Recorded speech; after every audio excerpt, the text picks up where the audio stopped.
राजनीति में उतरना अभिनेताओं को काफ़ी अच्छा लगता है।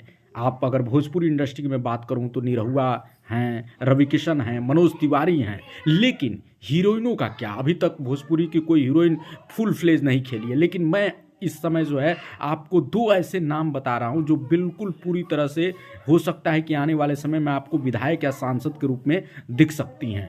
एक तो संभावना सेठ जो कि आम आदमी पार्टी ज्वाइन कर चुकी है और आने वाले चुनाव में बिल्कुल माना जा रहा है कि वो किसी सीट से चुनाव लड़के और झंडा गाड़ सकती हैं। और दूसरा नाम आम्रपाली दुबे का आ रहा है। हालांकि आम्रपाली ने कभी आधिकारिक रूप से कहा नहीं है, लेकिन ये माना जा रहा है कि वो निरहुआ के करीबी है और चूंकि भोजपुरी इंडस्ट्री की टॉप एक्ट्रेस हैं, उन पे कोई भी दांव खेल सकता है और भोजपुरी के स्टार लोग भी उनके लिए जो है पैरवी कर सकते हैं कि उनके नाम के को लेकर पैरवी कर सकते हैं राजनीति में उनके कदम को लेकर। तो ये लोग विधायक और सांसद बन सकते हैं।